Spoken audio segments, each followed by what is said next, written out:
All set? Okay. We'll call to order the Grand Traverse County Board of Commissioners study session for Wednesday, November 1st, 2017. Please rise for the Pledge of Allegiance. I pledge allegiance to the flag of the United States of America and to the republic for which it stands, one nation, under God, indivisible, with liberty and justice for all. Roll call, please, body.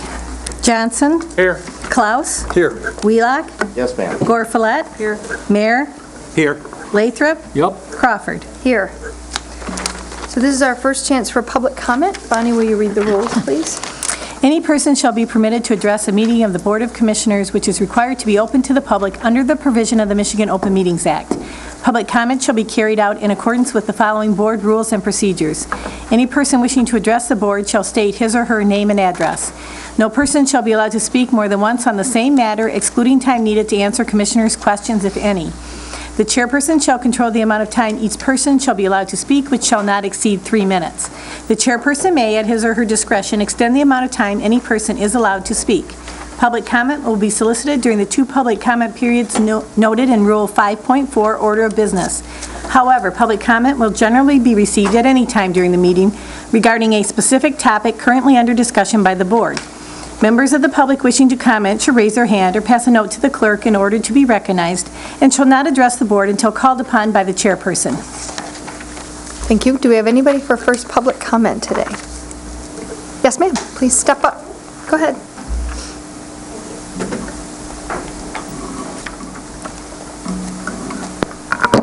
Okay. My name is Dana Ryan. I am living in Traverse City right now at 2002 Arrowhead Drive. I'm also a resident of the county and a native of the Traverse City area. I'm introducing myself as a 2017 Sarah Hardy Humanitarian Award recipient only because it was given to me for my years of work and service in creating accessibility in our Grand Traverse region for recreation and leisure, employment, and housing. I'm here to comment after attending the input meeting last week at the Grand Traverse County Parks and Recreation meeting regarding my disappointment in the accessibility that is lacking in the new playground that was installed at the Grand Traverse County Civic Center. I was also involved in a playground 10 years ago where I was the chairperson, and we created a universally accessible playground at Eastern Elementary, and that's unfortunately had to be torn down because of the new school construction, but will be remodeled using a universal design element. My main point of disappointment was because we were given an opportunity, thankfully, through Chris Erickson, to give input, not only myself, but representatives from Disability Network. We were there, we were giving input on the concept of universal design, and unfortunately, through the decision phase, there was a fumble with communication or something, but that piece of the design did not happen.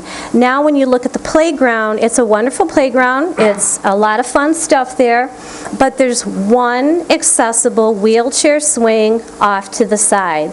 And that just really should not happen anymore. And for those of you that don't know what universal design is, it takes the standards of the Americans with Disabilities Act further. It is not mandated. The park that you constructed at this time does meet the requirements of the Americans with Disabilities Act. But if you can just use this visual, pretend you have a group of students in various classes coming to use the park, and some of the kids use wheelchairs. Well, all the rest of the kids get to play around on all the fun, cool stuff. The students who use wheelchairs can't. They have to go off to the side, wait in line, get to use their one wheelchair swing. Universal design creates interactives, play spaces, buildings, anything you can think of in a manner so that people with disabilities can mingle amongst everybody else. They are included in the overall design.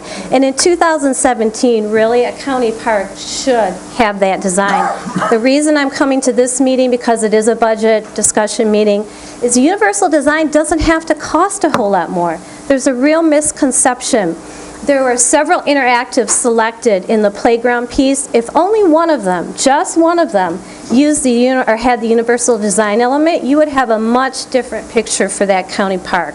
And what I'm asking, and what we recommended at the input meeting, is that universal design, the concept, be included in all the rest of the planning as everything else moves forward with the county. And I've offered my help, and I've also spoken with another agency that would be willing to help. I want to thank Christine Erickson for her great, very frank discussions that we had about this. I know that her heart is in it. She would like to see this also incorporated. But I would like for you all to consider universal design as you move forward for any kind of structure, obviously, because quite honestly, it costs more to add on than it does to create. Thank you. Thank you. Anybody else? Yes, ma'am.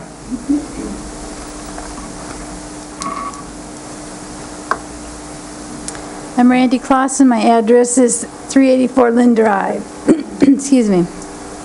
I'm here as a representative of before, during, and after incarceration, BDAI. At the last meeting, Deacon Tom spoke about the needs and the hopes for the incarcerated, the previously incarcerated, their friends and their family, and that's what we're working on. Deacon Tom, I hope you all received his letter that specified some specifics, and we really are working to help, and we feel that reinstating clergy visits, reinstating education, and reinstating the program that BDAI volunteers were doing in the jail as far as referral and release programming are things that would make the jail a better place. And I know that I emailed Captain Ritter for the specifics, because certainly I'm not the expert for the specifics on money, but how much really would it take for volunteers to come in and do those sorts of services? And so I'm just here thanking you for keeping the topic open and staying open to the needs. I really think that it will make Traverse City a better place to live if we do have some more openness as far as getting the services in there into the jail that are needed. And perhaps there's already some programming for police or people that are already getting together in consortiums or collaborations or whatever that could address these issues, because while you're primarily determining the budget, you're really determining what kind of a community we are going to reflect. And so we have to keep the people and not just the dollar signs in mind, but there are some things that could happen that would save dollars. We know that education saves dollars and so many other things. So restorative justice saves dollars. So maybe it's some kind of a ad hoc committee that the commissioners would want to set up to look into some of these other things for future budget consideration. Thank you. Thank you. Anybody else? No? Okay. We will move on to budget discussion. I believe, do we have presentation at all today? Please. Thank you so much. Oh, I'm sorry, Katie. No, go ahead. We're just going to plan on responding to the questions that were posed last week and then determine if there are any additional questions. Okay.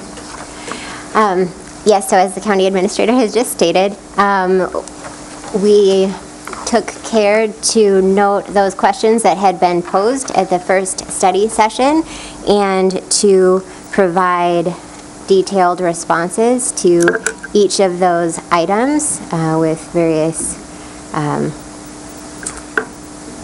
items still needing additional research. So, for instance, with questions that involved agreements with external entities or that impact any number of funds, we'll have to report back at the subsequent study session. I can begin by walking through. Yes, please. Thank you.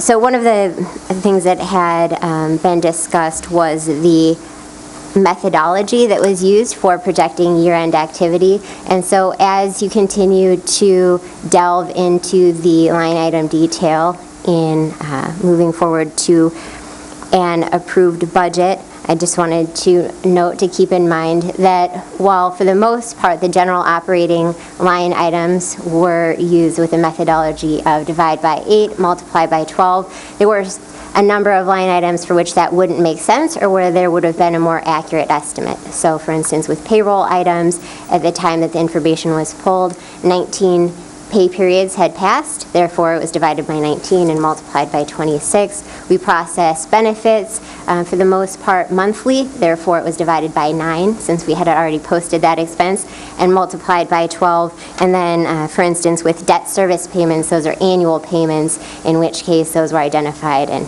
just set to their actual amounts.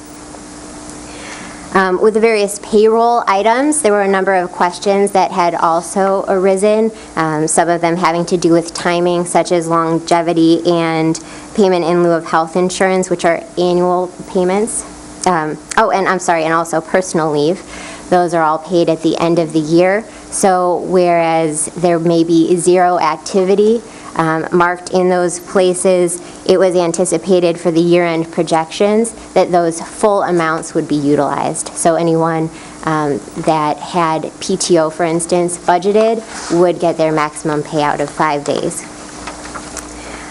For salaries and wages, part-time, temporary, it's fairly self-explanatory.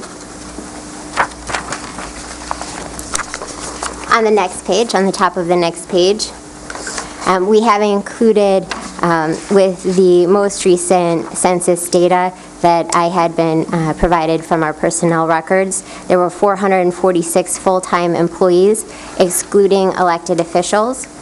Of those, 187 were in the STEP program, 51 non-contract employees, and 136 that were covered by one of the county's 13 bargaining units. 259 employees were reported at the top of their step, so step 6 or in some cases above, and there were 56 non-contract and 203 contract employees. Healthcare is a much broader discussion, one that I know our Lighthouse representatives would love to and have actually on a number of occasions invited the county to take advantage of them coming in and talking about any number of the items that are really pertinent to what drives our healthcare costs. For instance, trending, experience rate data, the demographic, our current plan design, what other options we could pursue as kind of a long-term plan. Can we ask questions as we go along, or are we going to go through all of these? I'd say if you have a question, that's fine. Yeah, I have go. a question. Yes, Cheryl. Why are we using Lighthouse since we have a fully staffed HR department? Why are we paying $28,000 a month for Lighthouse to do that function?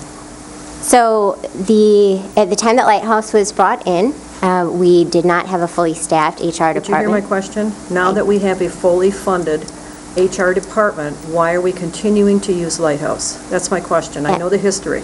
So, all right, so a benefits administrator offers things other than just simply acting as an agent for health insurance. So one of the things, for instance, that, and this is not just Lighthouse, but any benefits administrator for an organization will provide is assistance with open enrollment, managing the relationship, and any billing issues that arise with the various service providers, for instance, for life insurance or short-term disability, especially those that are self-bill, and then moving towards, we are largely paper-based, and we have not, so moving towards then online enrollment for open enrollment, which would typically be done outside of any specific carrier. So how long have we had Lighthouse providing this function? I'm not sure when they were engaged. I wasn't involved with that timeline, but Okay, 2 years? It was I think shortly before the prior open enrollment of last year that they were so engaged. maybe during summer So a or little fall of over a year? 2016. Okay, so before that, who did those functions?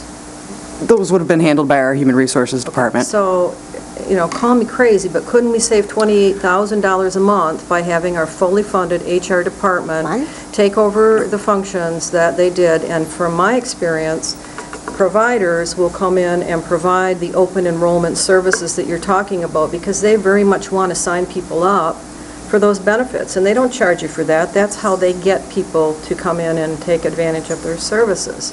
If I may just offer a point of clarification, we currently do have a vacancy as a personnel specialist in the Human Resources Department, and the HR director is in the recruitment process and beginning the interview process for that position. When did that happen? Because we were fully staffed, and that employee left to take a position downstate. When did that happen, was my question. It had to have been about a couple of months ago. Oh, we're just hearing about it now, so that's sad. They do You know, currently it- just have the director, a secretary, and one generalist, so, And Paula Segala, who continues to charge us for HR. right. I think all work with Paula Segala has completed now, and she does not have any involvement. I guess I would just Nor throw out do we there that anticipate. $28,000 a month. It's a year. Multiplied It's a times, year. I'm It's a sorry? year. A year, Yeah. It's a year, year. total, $28,000. It really is, I think, a good value because they have the efficiencies, they have the expertise to speak to every one of the, because there's probably different departments for life insurance versus short-term disability versus, healthcare. So then do we need to replace this person that's left if we have We this? do, because they have an awful lot of processes and procedures that need to be updated, and there's a lot that's not taking place right now. So, I guess I'm just confused how we managed so many years Well, without it. if I may, I think, Sure. that's one of the things that we're currently dealing with our healthcare plan structure, is that it is so rich that we didn't have the existing knowledge to be able to help us through and make decisions regarding our plan design and how the employees could best utilize those benefits. And so bringing in the outside expertise that are well-versed in this field gives us a variety of options to be able to do and provide those services. So we've got a greater expertise that'll actually help us with our plan design process So you going think our forward. employees are aware of that, and they're benefiting from that rich experience now? I think our rates show that, and our utilization show that we have a great healthcare plan that No, employees take Do our employees advantage. know what is available to them, and they're fully aware of do all they know of to these call benefits? Lighthouse rather than, Yeah, I can't speak to what the employees know. I can speak, the HR department has done some outreach. The Lighthouse has been in giving presentations on a number of occasions, and we continue to work with our HR department to provide that education opportunity for staff. and we probably need to do a better job and get ahead of that curve. One of the things that, and you may want to speak to this, is what we've been talking about with our collective bargaining units and the healthcare discussion that we want to have with the union representatives and the business agents in terms of what is our current plan? What do employees really want? And there's a lot of interest amongst that group on how can they get their utilization rate down, or how can they better manage their plan so that they can lower their costs? Because next year, as a result of PA 152, the board and the 20% making that decision, it's impacting the employees. And so there is now a willingness on behalf of both parties to look at what options and what structure can be there. And Lighthouse is one of those entities that'll help provide us that information and get us through open enrollment, which I think just opened today.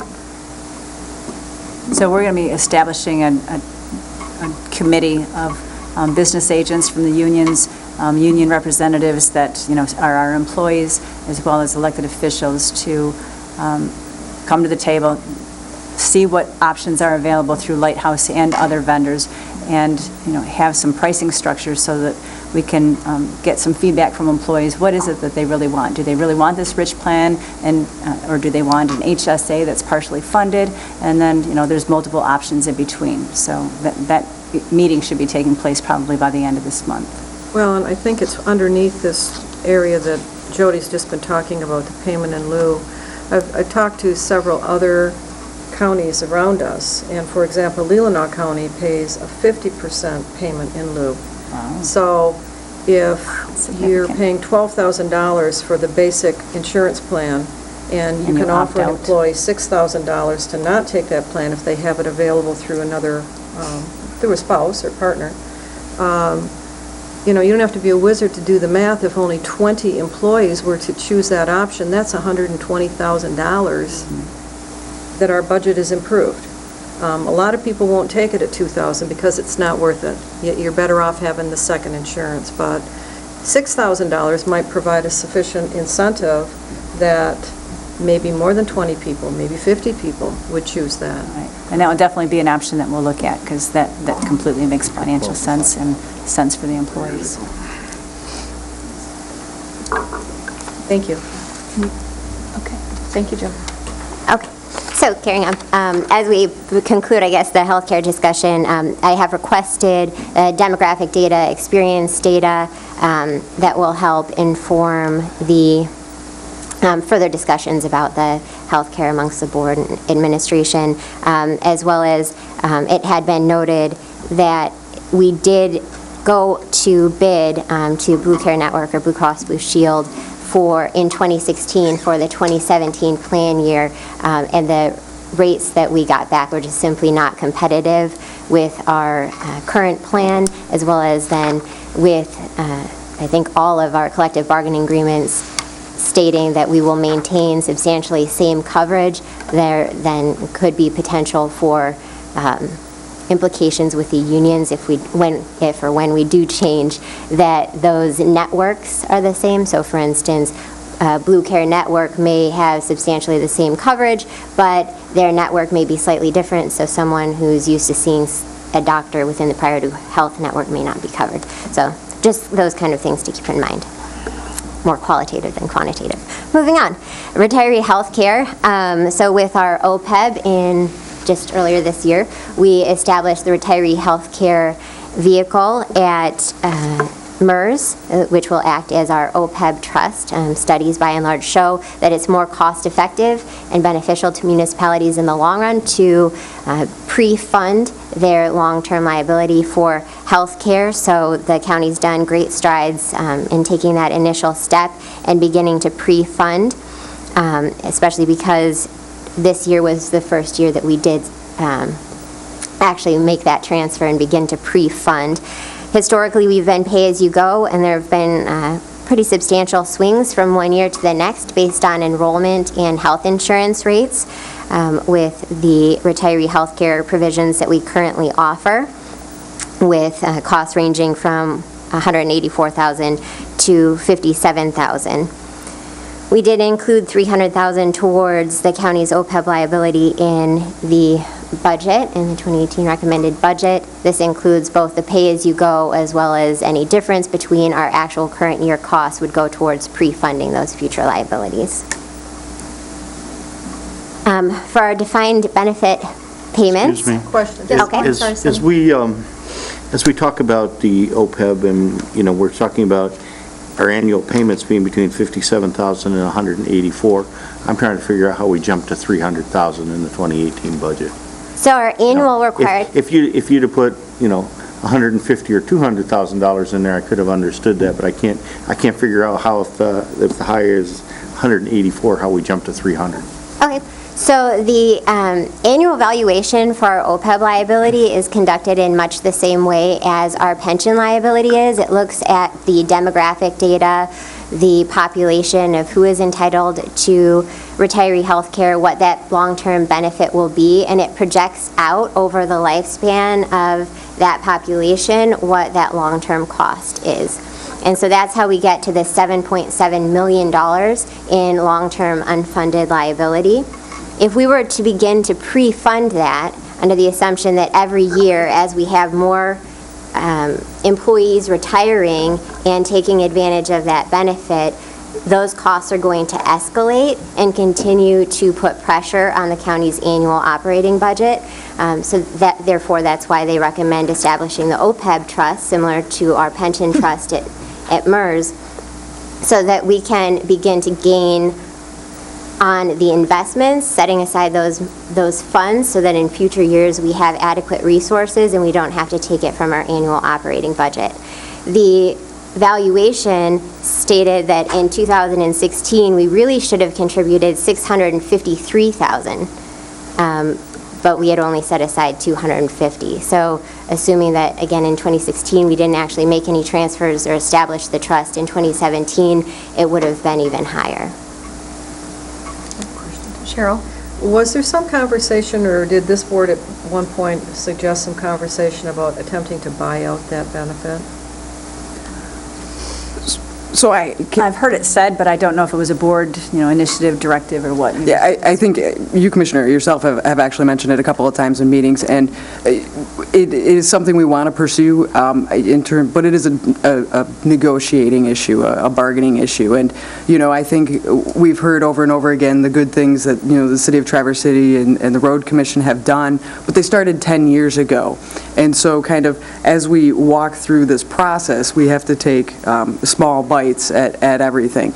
And so it is, as we say, government goes slow, and we have to be very deliberate in our actions. So that would be something that's subject to bargaining and going through that process. Okay, but also, you have to start the conversation. Yeah. Was it part of this year's bargaining conversation?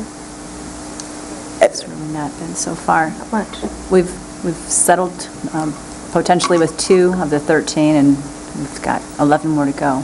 Okay. And again, I mean, I appreciate what you're saying, but next year we can have the same conversation. It takes 10 years, but at some point you have to start. And so, the question is, would we be better off setting money aside rather than giving it to MERS to put in a pension fund that we can't get back, put that money aside and have it in a bargaining fund that we can use to potentially buy people out of their retirement monies? Because once we give it to MERS, it's gone. We never see it Not that again. one. No, this is a separate trust. pension. It's a separate trust? Yeah, this is a separate trust for OPEB. Right, but That would be one of the Retiree healthcare. okay MERS will expenditures allow out of us it, to withdraw from that trust? if it's going toward OPEB. Yeah, I so I will have to consult with Chris Forsyth, and I'll certainly put in a call into MERS tonight when we leave here. But for the purposes of funding retiree health care, I mean, that's ultimately is our trust, and it's not under the same obligations as the pension trust. Okay, well, I'd get a clarification on that, because I don't feel real confident that MERS is going to want to give us any money back once we give it to them. And we will make that part of the conversation when we meet with this healthcare committee that's with the unions and staff to see what their interest level is. It may take a while to have numbers, and that's, for them to make a decision. They're going to want numbers. Because, the difference between $10,000 in your hand today that you can invest in your own HSA or you can invest in your own health care as opposed to, living long enough to realize Right. the benefit of this, so. Well, the other thing is as you have that conversation, you have to start to establish a number of what that benefit has, and what the value of that benefit Right, is. so I think that would And require that actual That benefit studies. probably has significant difference in value, whether you're talking about Age. a road patrol deputy that's going to leave when he's 50, or you're talking about someone in one of our other departments that's at retirement age and they're leaving. So I think that there's a piece of that we have to remember also. But we have to have money set aside to even make the offer, is what I'm saying. Well, we have to at least continue to have the conversation. Or start the conversation, which we will. Tom, did you have something? Yeah, I've been a proponent of buying back the health care portion of the retirement, but does the OPEB pay is it the rate of return the same as the pension for MERS, or both types of MERS accounts?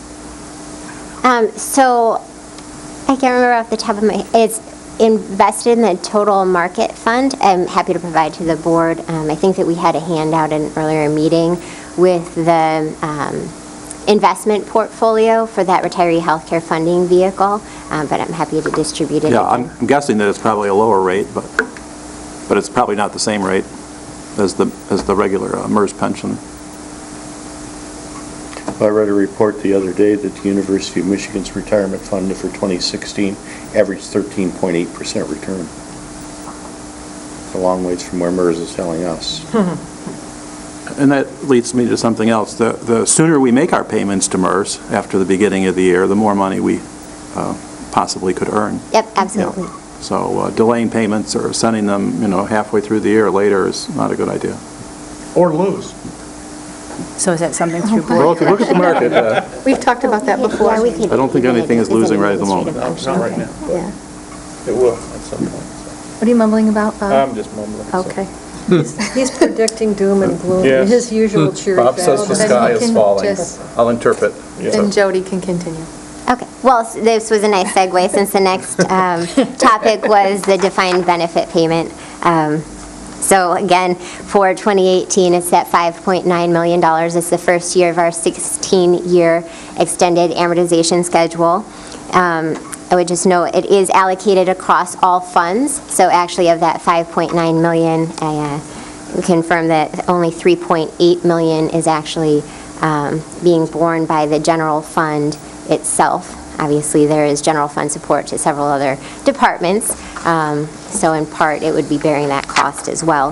But $3.8 million is directly charged for personnel costs to the general fund.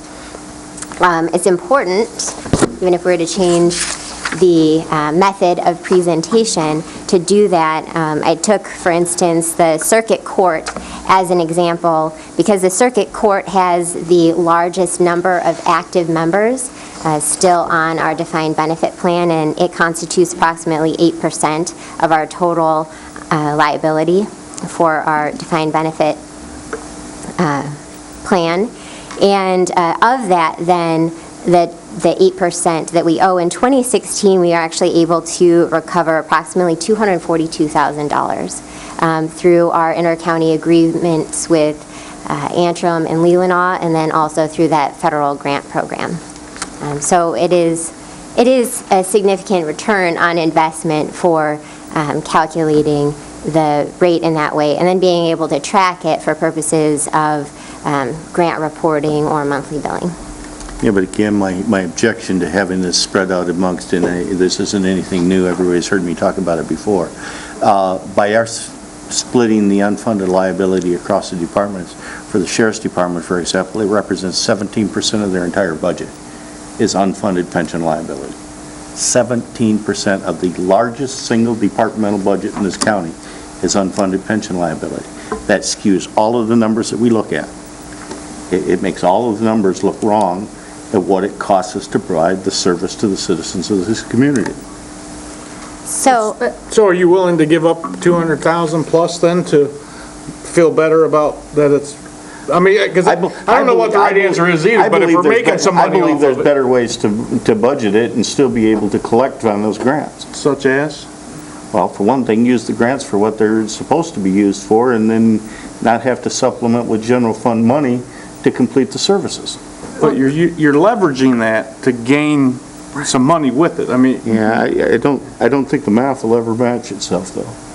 It doesn't, whether, I don't know exactly. I know you've been doing this a long time, The but 4B grants are different, there's no question about that, as far as the friend of the court and probate court and those kind of things.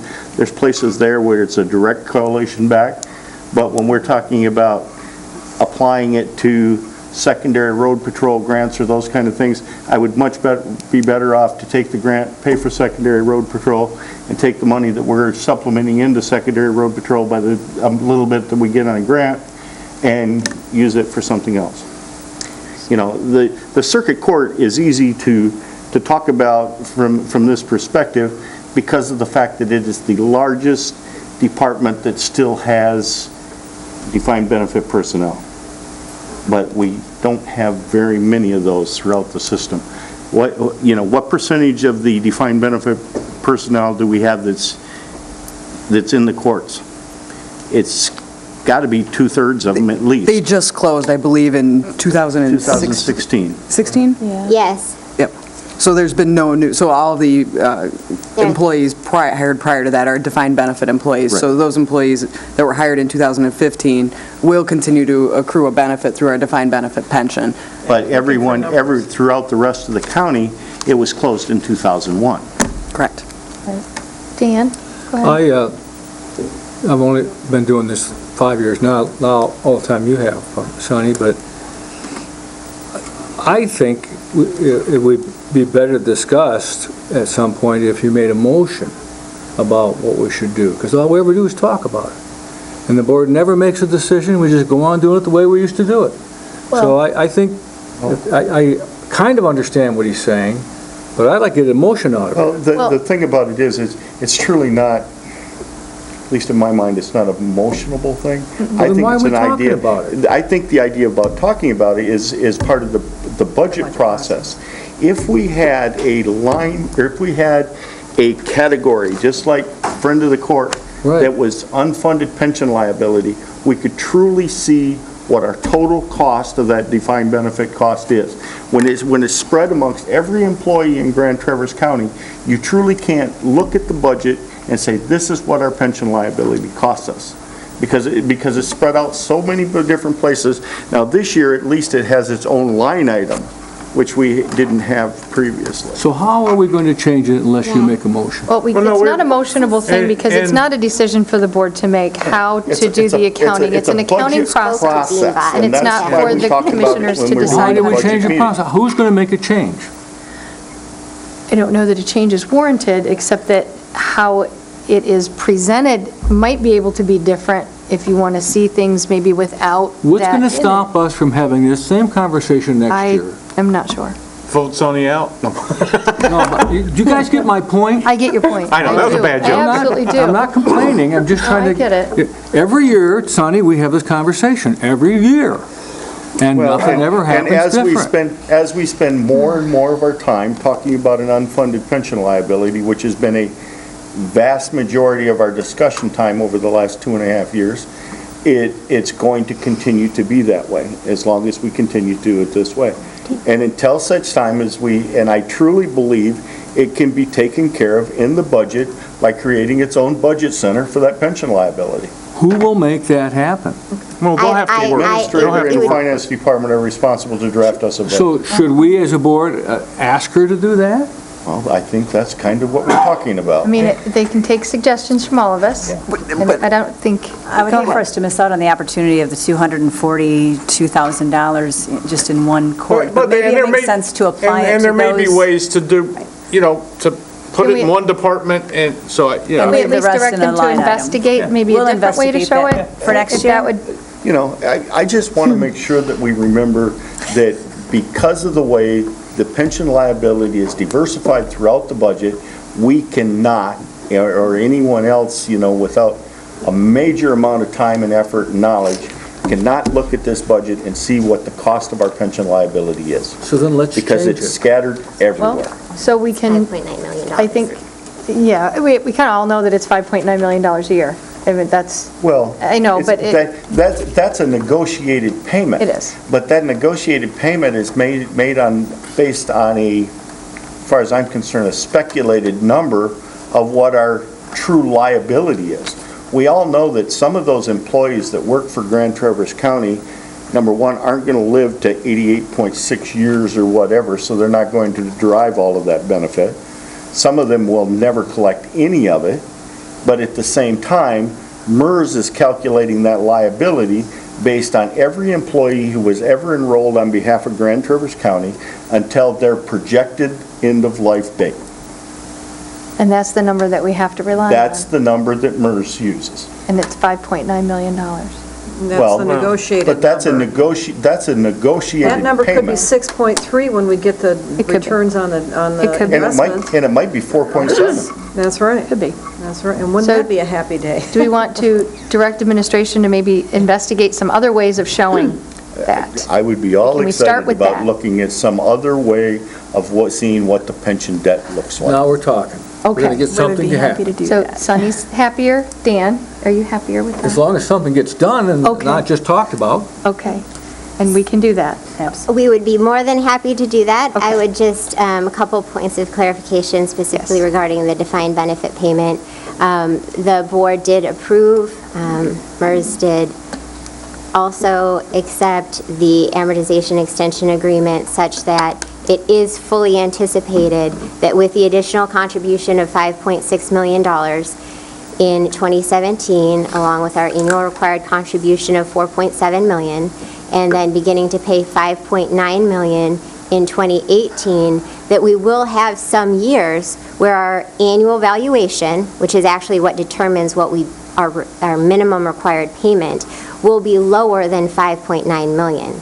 The reason why, and this information was in the memos that led up to the board's approval, the reason why that's important in that pre-funding and putting more in sooner is to help alleviate the pressure of the accelerating payment later. So that $5.9 million is helping to offset what would have otherwise been and is in the the December 31, 2016 valuation, $5.7 million. Regardless of how it's displayed, for 2018, our total cost is $5.9 million. At December 31, 2018, all we will be sending to MERS is $5.9 million. I would note that for general fund specifically, because I had understood Commissioner Wheelock's concern to be specifically about how it was presented for general fund and the general fund departments. In the summary of general fund appropriations, which is kind of just behind the transmittal, there is on the furthest right-hand column the fiscal year 18 department costs without the DBUAL. So it was an initial attempt to meet the Commissioner's expressed desire to show what those department costs would be without the UAL. And then the sum total was placed into its own separate line item on the second page under Department 894. The 3.8 that I quoted earlier includes normal cost. But again, those are kind of like a true fringe rate cost for the active members. So the unfunded liability portion only was the 3.65 shown on the second page. So it's a step towards trying to meet your needs or what you would like to see, but we'll continue to make efforts to do so. But we also have to remember those numbers are all predicated on the assumption that MERS is going to get a 7.75% return on their money. Over the long term. Or, excuse me, a 7.75% return on our money. It's our money. Yeah, right. Good. Okay, anything else on that before we allow Jody to move on? I just wanted to say we can't make a motion in a study session. No, I know we can't. And there No, wasn't a we motion. can't. Okay. Okay, so the next two items are kind of similar in a way, but different. The indirect costs for the county are for such services that are provided from those departments that service all of the other departments. So for instance, administration, finance, HR, IT, and facilities. Those are all kind of internal service departments. The indirect cost allocation is again performed annually in order to be in compliance with our federal grant programs. We utilize that cost allocation plan in order to charge back those grants to recover some of the costs of doing business, and is in a fairly large report that we receive every year. I happen to bring mine. But it's fairly lengthy, and it breaks out through an analysis all of the costs for the prior year. So for instance, the cost allocation plan that's being performed currently is using the 2016 year-end data, and that's what goes into the 2018 budget.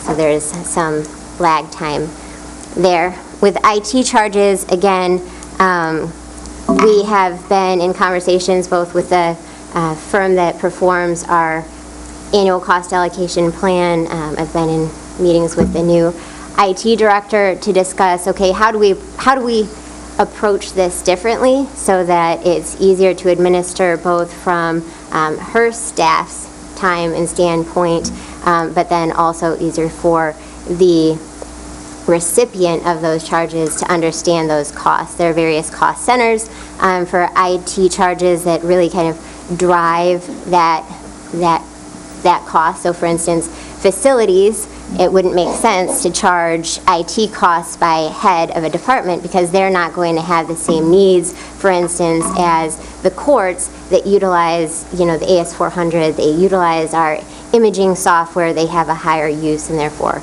a higher allocation.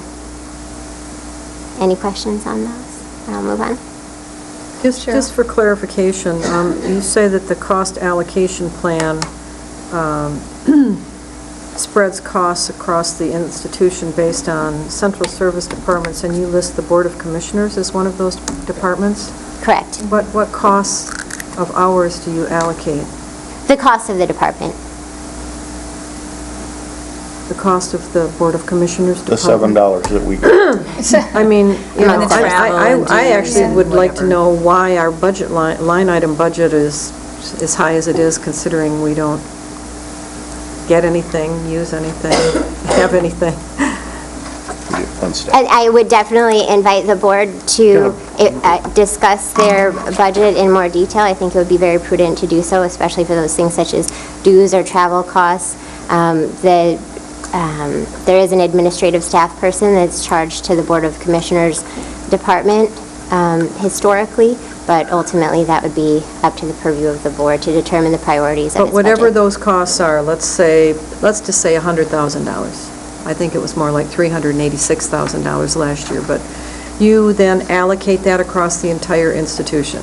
Correct. Because the theory is that they somehow benefit from us? Yes. That's the theory? Yes. And the same with facilities, the Yes. same with, okay. And is this a best practices? Yes. So that's the rationale. It's not even a best practice, which, I mean, I think all organizations, regardless of industry, seek to implement and even improve upon, but this is in order to be in compliance with charging indirect costs back to those grant programs, truly.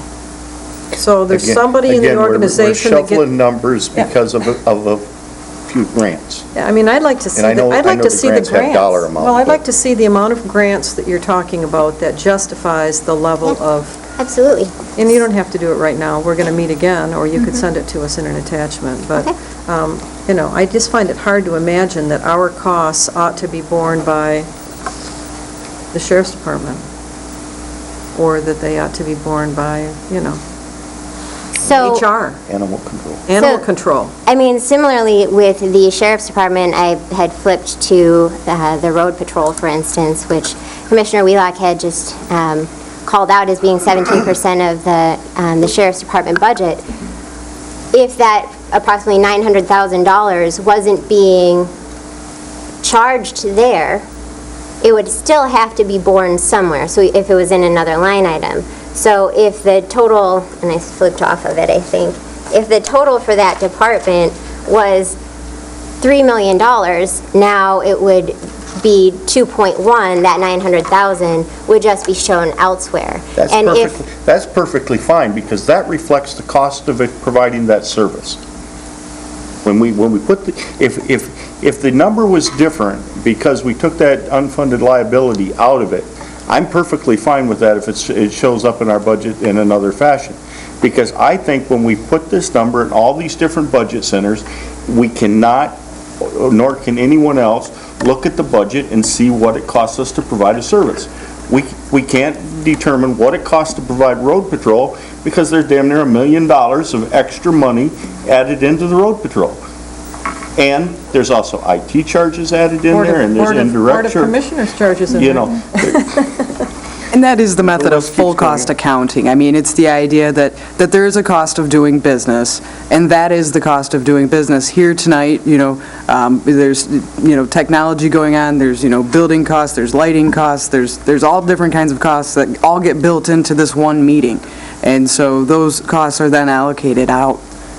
It's the way it's been done for probably 20 years here at the county, is the same with the pension. It's been a practice that's been done, and in this case, we're actually able to recoup revenue. I think if you look at some cases where we're not able to do it, or we don't charge things out, it's like Township Road Patrol.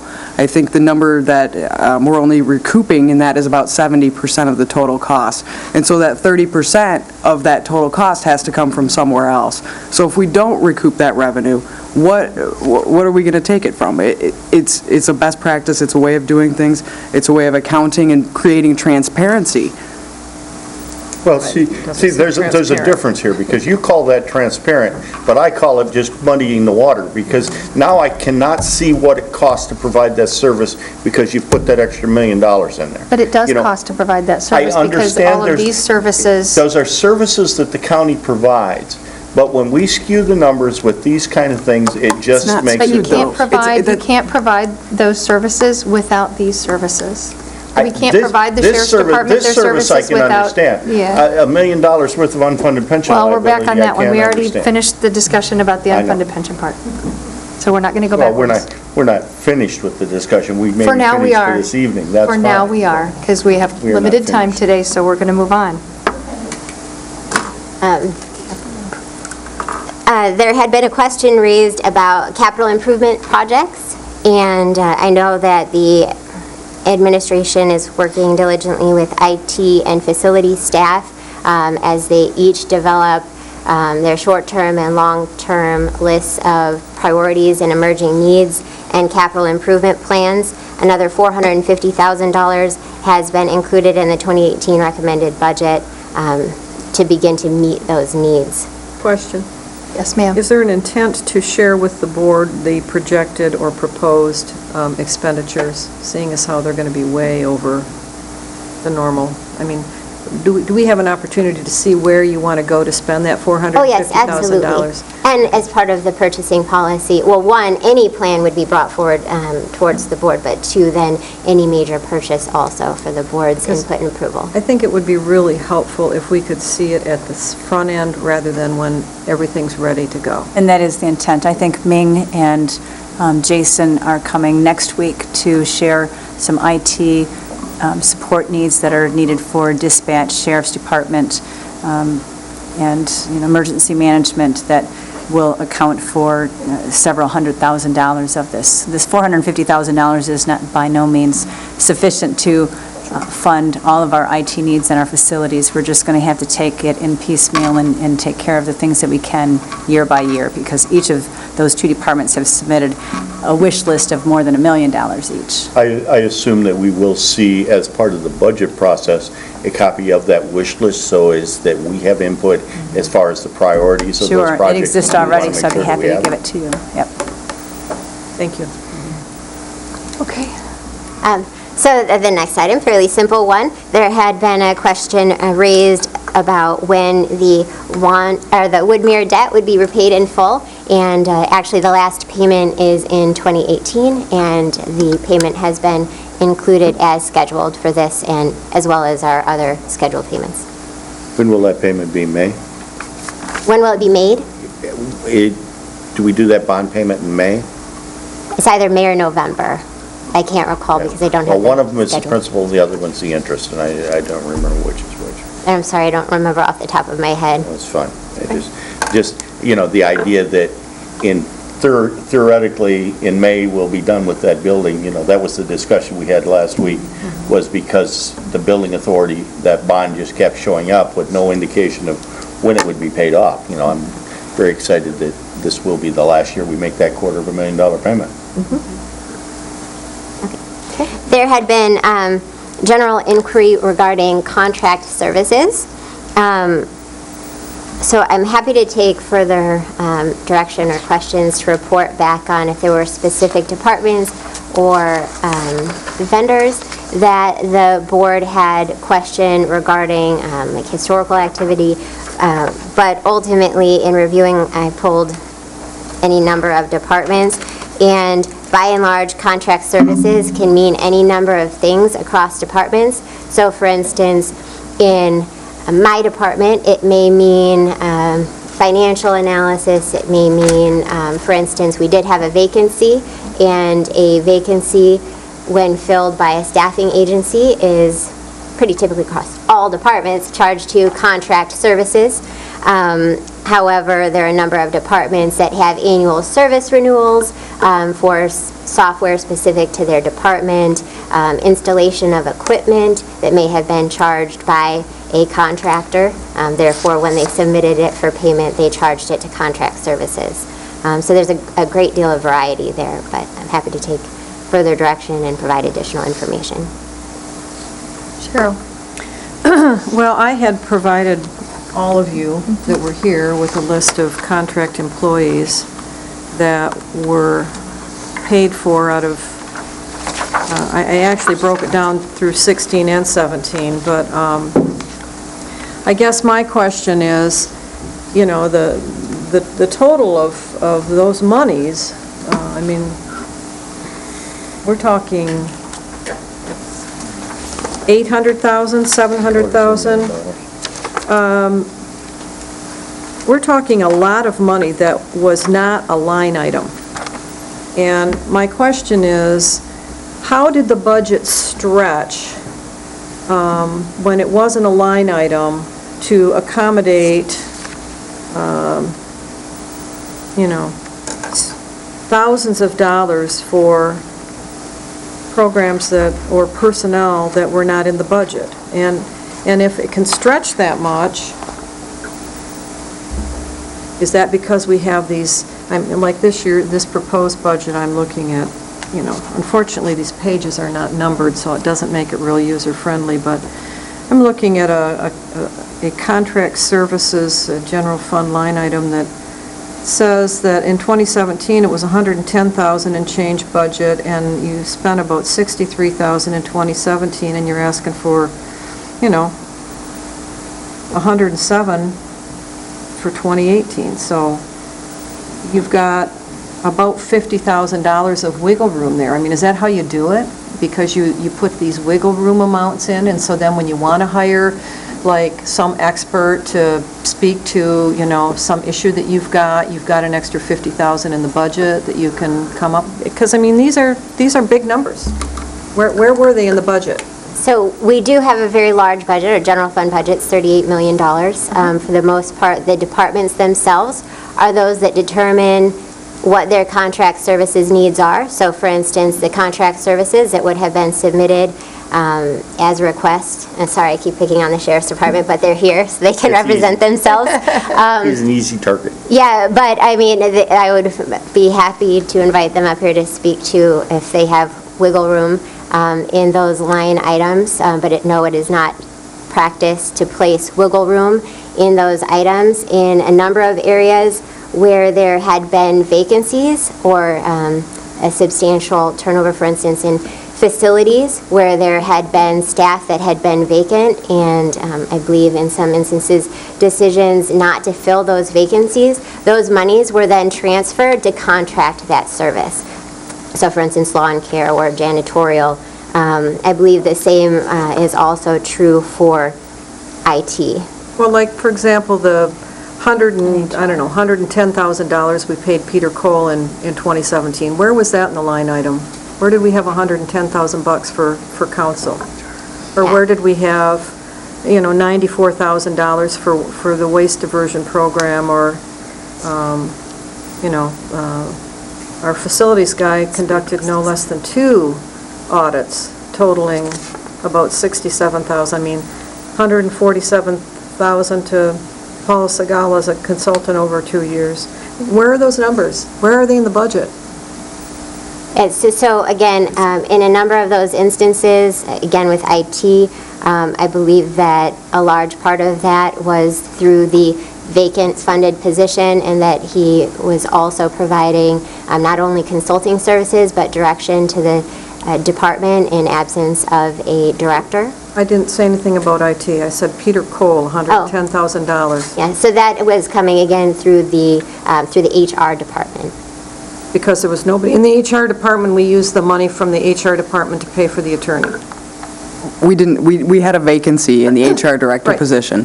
We also had a need for legal counsel to assist us in updating our collective bargaining agreements, which were extremely outdated. But I'm And saying, so as far as the money for the budget. that would have been you put that out of included within a HR. contract line item, yes. We'd have to go back and look at the detail, but those funds were available. Okay, well, that's kind of why I gave this to you a week ago, because I kind of wanted you to track for me, like, where the money came from to pay all of these people and to spend all of this money. I mean, did you get the copy that I gave you? I do have a copy. I didn't Okay. study it because I didn't see any specific requests associated with it. Oh, okay, well, my specific request is, where did we come up with the money in our budget to pay for these items that were not line items at the time that the board approved a budget? Because if you can find, not including your salary, which at the time was not anticipated, about $800 and some $1,000 for these contract services and/or stipends. I'd like to know how much of what's in this budget is all, I mean, do we have $800,000 worth of wiggle room in this budget? Again, I think to Jody's point, I think saying that there's wiggle room in the budget is an unfair assumption that the departments have submitted it. Then where did we come to- up with this money? It So wasn't in those the would have been budget. from existing appropriations that the board had approved in the 2017 budget process. And again, through vacancies in personnel, those funds were utilized to fund those services that were needed that the county didn't have. On staff, so they hired outside services. Correct. Okay. Dan? I get what you're talking about. I'm not denying it. I just want to intercede here. I don't want anyone to think that because it wasn't so clear in the budget where we got the money to pay Peter Cole, for instance. But I think Peter Cole has really paid for himself. I think the same thing about Paul Sagala. I think we've had some wonderful people come in and rescue us when we didn't have people on this staff to do the job. So I'm not arguing your point. I just want to make sure that the general public doesn't think we wasted the money or we're overpaying people. They did a great job and they helped us when we didn't have people in position to do that job. Dan, that wasn't my point at all. I- That really isn't. And I'm not saying that's your Okay, point. I just okay. want to clarify it to the public that these guys are professionals and they did a good job and they're worth the money. Now, how we account for it's a different thing. That's the only point I'm making. Okay. All right. Okay. Moving on. So is it clear that I want an answer to where these items on this list came out of the budget? The answer honestly is that the funds were appropriated in the 2017 budget process. No. Going back, We'll go I back think and would be... do it by line item.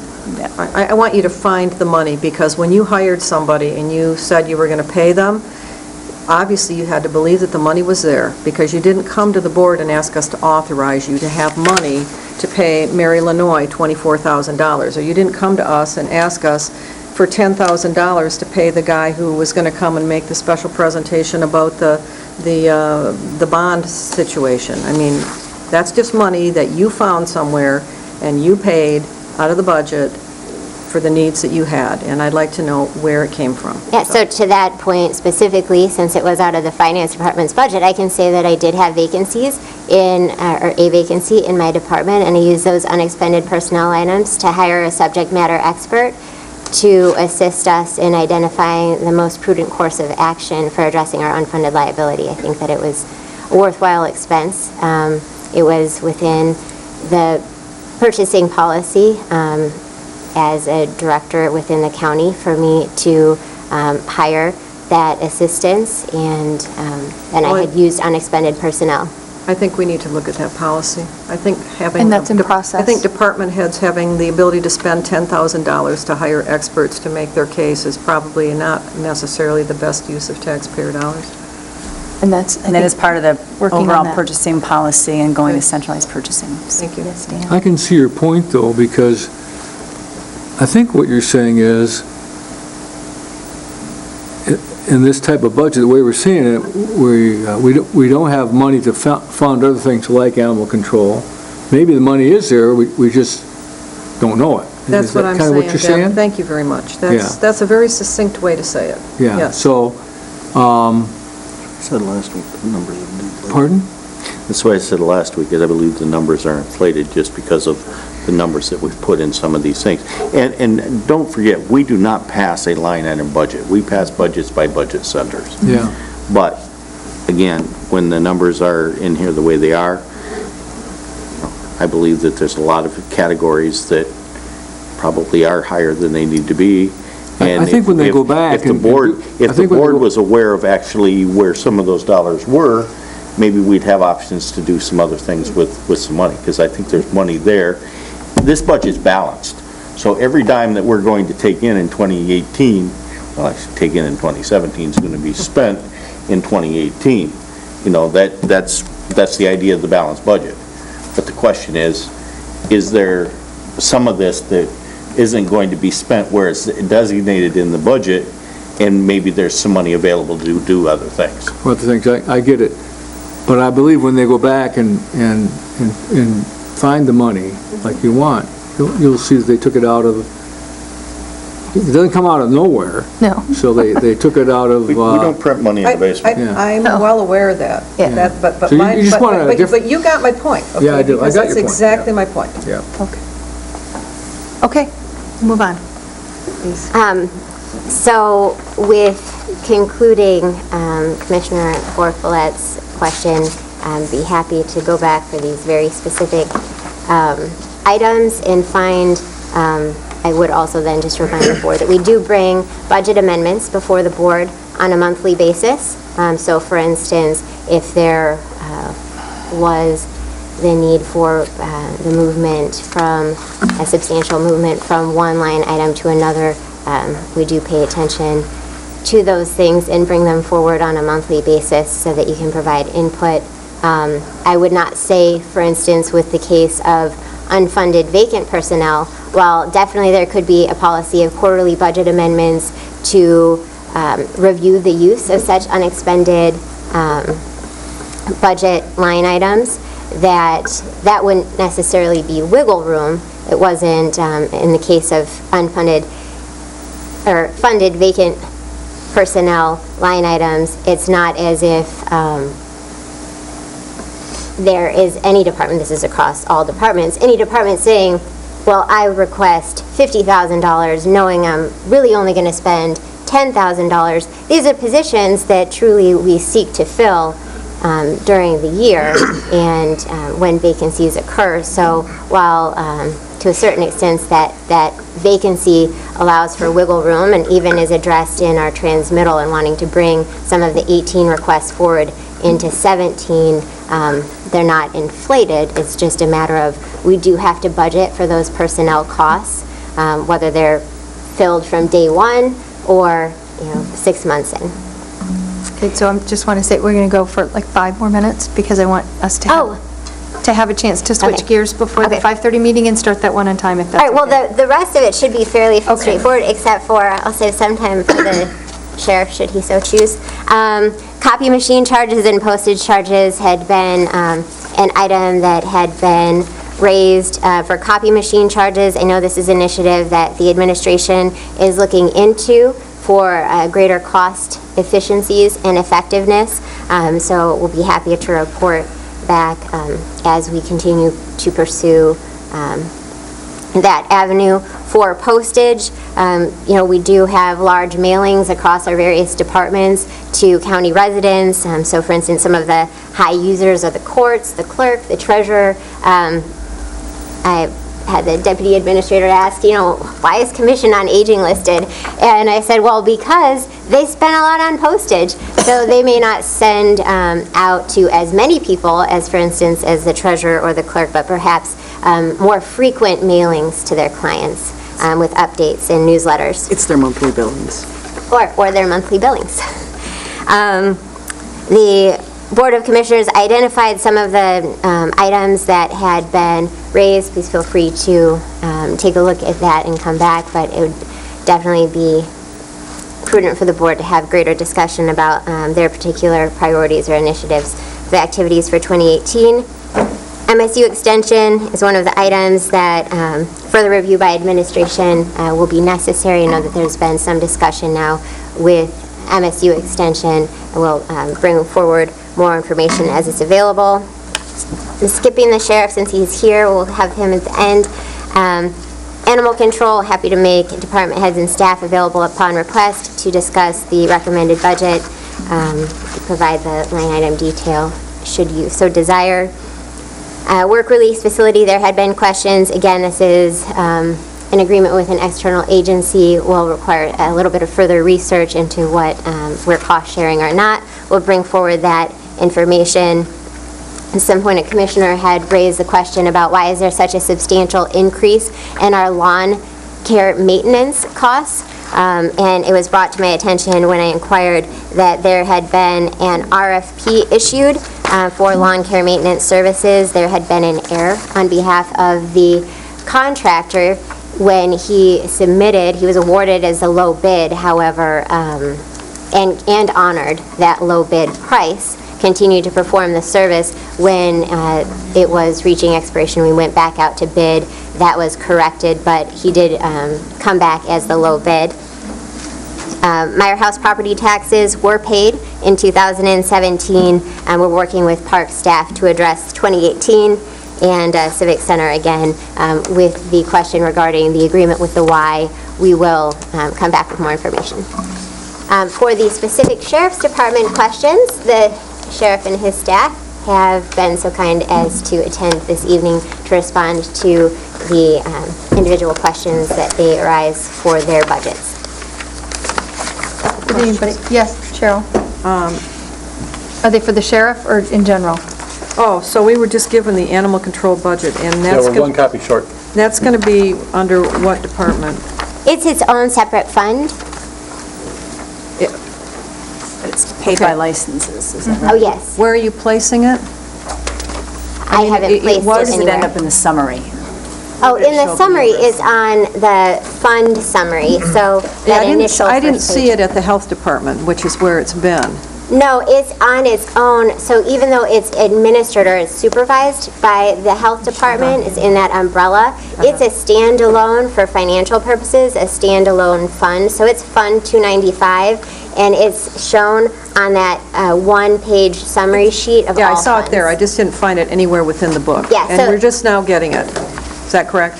Yes. Yes. Is this only And you're contained budgeting general it for fund? $120,000? That's what you're proposing to budget it for? I did not propose anything, I simply submitted it forward, or administration submitted it forward, recommended as it had been requested by the departments. If there's further discussion, happy to do so. I have a question about, I assume we're going to, I don't know if we're meeting again, I mean, I guess Yes. we're going to have conversations about that. I am very concerned about the amount of money that we're spending on the medical examiner, autopsy transport, autopsies, those costs. $30,000 for autopsy transport, $30,000. I thought that was part of that $446,000 medical examiner contract. $100,000 for autopsies. I thought that was part of that $446,000. I don't need an answer today, but what I want to share is that I did speak with Leelanau County Commissioner. They're also part of this contract. They are also choking to death on the cost. We're going to need autopsies for us. And they are suggesting that they would like to put together an ad hoc committee and would like our board to put together an ad hoc committee to look at alternatives to what we're currently doing, because we cannot sustain this expense. It has gone way beyond the realm of what it, we used to be Well, we were getting a special deal. $100,000. Yeah. I mean, the point is, we've heard all the story about why it has to be what it is, but, we want to look at it at the board level and see if we agree that there are alternatives to that, because it's an outrageous number. Okay. So I'm asking you to consider appointing an ad hoc committee of this board to look at that and authorizing us to meet with, that committee to meet with the Leelanau County ad hoc committee. And the reason is to do this autopsy stuff a lot cheaper. See if we can find efficiencies and find an alternative, because we have a contract, I believe, that is up for renewal at the end of this calendar year. Wendy is here, yes? Yes. I think we were on some sort of a trial period, and then we were going to enter into more of a long-term relationship. The current contract for medical examiner appointments, the state law requires that they're four-year appointments. So this 2017, I think, ends that four-year term. So that's why it ends this year, and then we would enter into a four-year with an annual renewal, knowing that both Grand Traverse County Board and Leelanau County Board have to approve the budget annually. So we are on a time crunch. You're not going to get a change in medical examiner by January 1st. Well, maybe we're not going to enter into a four-year contract either by January 1st. I understand that. Okay, I'm just saying. I'm happy to provide you with all the information you want. I've Please. spent last 5 years of my career really digging into medical examiners. And I so- spoke with Melinda Lautner, who spent a lot of time on it too, and she's the one who suggested that we start taking a look at it, so. So I'm just putting it out there. Okay, got it. I wrote Is it down. Benzie in or out? I thought maybe they were out. Benzie's out right Oh, now. okay. So it's just the two of us. Just the two of us. There's you. some other counties potentially interested. For us to do that, we would need a morgue, which is an expense, a bigger morgue. We need Okay. months There's to a lot step of, up. factors that are involved in this, but Okay. thank you. A lot of out of our control, too. Sure. Okay, thank you. Which is why they can charge what they charge. So, did anyone have any questions specifically for the Sheriff's Department since they are at the ready, or they think they have something to tell? He wants to come up and give us a bit of a presentation. Oh. How fast? Go, Jody. I should also mention that I had posed specifically to him those items, for instance, the TNT position Okay. and the vehicles that had been raised, although he was here himself on that Any night. other sheriff and I spoke yesterday. for Okay. Watkins. So you've Okay, had your go ahead. questions Well, answered? we can go, tell us what you have to tell us, and we can start our next meeting late. No bother. Okay. It's fine. Good evening, thank you, or good afternoon, thank you. Tom Bensley, Grand Traverse County Sheriff. Last week, Commissioner Wheelock asked two very specific questions to our office. They had to do with a TNT officer being moved back to the road patrol and the cost of the vehicles that we were hoping to purchase. Those are the only two we were prepared for. I asked the administrator after that meeting, if she gets any questions from you, please forward them to us, take the burden off them, and so we could answer those questions properly. We didn't get any, so we're prepared tonight. If you have any more going down the road, please get them to us through the county administrators. So I have two subject matter experts here tonight, Under Sheriff Nate Alger and Captain Chris Clark, at no additional cost to the county, to answer those two questions. It's 'cause they're salary personnel, they don't get paid by the. All right, I'm starting a timer, and we'll get done as quickly as we can. Specific to the question, why do we move the officer from TNT? And when I spoke with Mr. Wheelock, he said, it doesn't make sense to me, we're in the middle of an opioid crisis, why are we taking somebody out of a drug unit? So let's talk about the TNT position, if you can actually see that. This is a multi-jurisdictional task force run by the state police. TNT is a great organization, and it serves a specific purpose, that is undercover operations to interrupt the supply chain.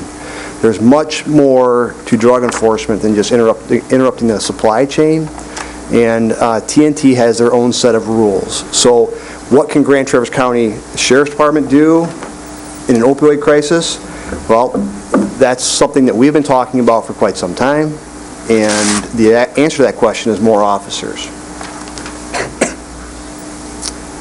Since 2003, our county population calls for service has nearly doubled. Our population has increased nearly 14,000 since 2000, and we've had no additional officers. Up on the screen, you'll also see some points from Mr. Syke in a recent article with the ticker. He believes that our population swells by another 20,000 daily during the summer. The point being here is we need more police officers. In the 2016 audit, Ms. Lanoy did an audit of the Sheriff's Department, and in her audit, she equated, or used an equation of 1 per 1,000 as a ratio for police officers. We have 66 sworn policemen in our agency, 66. And you can do the math with the county population. In that budget, she gave, among many, one recommendation, and she could not support the recommendation for the request of 5 officers. In her position on that recommendation, she quoted an economic situation versus the need for police officers. And she ultimately said, you didn't supply sufficient data to justify the cost. Well, we believe we did. We provided her a response, and the county as well. But the focus of the recommendation was not on the need, it was on the economic ability to pay. So we believe today, standing here in front of you, that we need more police officers on the street handling calls day to day. On the screen are different drug-related offenses that we respond to on a daily basis. We have included some overdose information from June of 2015 until current. This is not something unusual. Our deaths, by the way, as a side note, are significantly diminished by the use of naloxone. Our paramedics and first responders have gotten very good at bringing people back to life. I happened to be part of this a couple weeks ago at the Menards parking lot. It's an amazing drug, and a lot of these people have been saved due to that drug. Drug-related offenses are about 7% of what the Sheriff's Department responds to, specifically drug-related offenses. There are some that would argue all crime is about 80% related to narcotics. I don't have that information at hand to support, but we know that we respond to 7% of our activity as drug-related. The other 93% of what we do is why we need more cops. All police officers can enforce drug-related crime, and they can respond to drug-related issues. These are plainclothes policemen as well as uniformed police officers. So the interdiction team, and Captain Clark is the commander of the Field Services Division, and he can speak up at any time about this team. We have 5 road patrol deputies and 1 sergeant that have been specifically trained and specially trained in interdiction techniques. They've also been specially trained with equipment to be placed into high crime areas that are known for drug trafficking. They're a proactive group, they're flexible, they're on call, and they can respond at a moment's notice. To date, this team of 5 has had 666 contacts. They've made 51 felony arrests and 117 misdemeanor arrests. They have done everything from narcotics enforcement, traffic enforcement, and retail fraud enforcement. It's not only a drug, it's not specifically a drug team, but it's a team that can adequately enforce drug-related crime and activity. Our plan is that we moved one, sorry, Mr. Johnson? Yeah, I assume this then takes time away from other duties that they could be doing. Some of these activities are overtime related, and some of them are scheduled. Yep, we try to plan at least 1 to 2 events during the month for that team, and then they're on call like the undersheriff said as well. Let's not forget that in order to have one officer on duty 24 hours a day, 365 days a year, it takes 5.5 people. And we're talking about 5 officers and 1 sergeant. That's correct. And to add, all too often, we're contacted by TNT from the system. We plan on continuing the interdiction team and enhancing its efforts. We have seen a very valuable response to this team, and it's working. It's not what TNT does, but like the captain said, we do work hand in hand with TNT. They have provided us tips in the past that we followed up on, and we have provided them tips and information that they have followed up on. So in the future, as a board, I would expect to see additional requests from our department specific to our interdiction team. Questions about the interdiction team? I assume that gives you more local control then too of handling local issues. It certainly does. As I mentioned, TNT is a state-run organization, and they're good at what they do. We happen to be a little bit more flexible, a little more rapid in our response to certain activities, because TNT has their own schedule. They have their own organization, and we control our officers. Thank you. So that's why we moved the officer to the road patrol. We believe they're much more valuable there than in TNT. Vehicles, the question posed to me was, correct me if I'm wrong, Mr. Wheelock, but is there cheaper options out there, and have we explored all of the options for patrol vehicles? So a brief history, 2011, we used Ford Crown Vics for years. In 2011, they stopped making them. We were heartbroken by it, but that's the way that it was. We had to find a new police car. So we went out and asked the Board of Commissioners at that time to buy all the Crown Vics we can. In 2011, they let us do so. We bought 11 of them, and we did not buy any in 2012. In 2012, we watched everybody else's experiences with the Chargers and the Interceptors. After sometime during 2012 looking at all these options, we sat down, looked at the information, determined that Chargers were what we wanted to buy. They have the biggest internal compartment. They were the cheapest at the time. They are not the cheapest now. They are the cheapest 8-cylinder vehicle. But on the screen here, you have cost breakdowns of the different vehicles. There's a $1,727 difference between the Chargers that we buy and the cheapest 6-cylinder Ford Interceptor. And if you sat in a Ford Interceptor, I'm going to assume that none of you sat in the back, but if you've sat in one, they're pretty tight. So the Dodge Chargers, essentially, For the sake of consistency, uniformity, and price, we determined to stay with the Dodge Chargers. Each time we switch brands, there are other costs associated with the switch. That includes light bars, cages, packages, consoles. It costs a lot of money to change the equipment that goes with those vehicles. Mr. Wheelock asked about the maintenance of the Charger. I spoke with our maintenance provider. He's extremely happy about it. Early on, they had problems, but they seem to have wiggled those out, and he has not had one contact with an all-wheel drive Charger yet.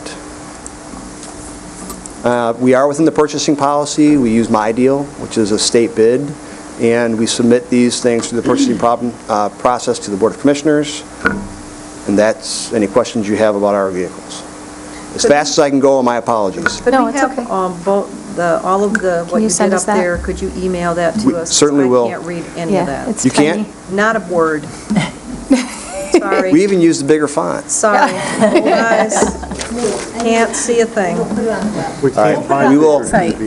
We'll put it on the website, Yeah, this Cheryl. was just We'll prepared- email it to us. This was prepared today, and we can get it to you easily electronically. Thank you very Any much. questions about why we did? In the vehicles, there's only a handful of players in the market anyway, right? Ford, So- Chevy, and Dodge. Yeah. But there's a whole bunch of vehicles we could get. Most of them are more expensive. Well, and one of the questions that Nate and I talked about, because I am old and I have some history, is we've dealt with some things over the years with the Chevy Caprices and some of those vehicles that we had horrible front-end problems. You know, I know when the Chargers first come out, they had some significant engine troubles, but I think they've got most of that taken care of. And the move to the all-wheel drive Chargers compared to the rear-wheel drive Chargers is much more conducive for our community. Both for winter At least I and summer think. operation. Yes, I agree. As always, if Okay. you have questions, please contact us directly. Thank you. Thank you. Okay, so we were out of time a while ago. So, Break? yeah, hold on. We got to finish this one up. We're going to move into, we have to go with second public comment. Does anybody have public comment at this time? And I'll run it once. Yes, ma'am. You have to step up to the podium, though. I'm sorry. We have to have the people at home hear you. Thank you.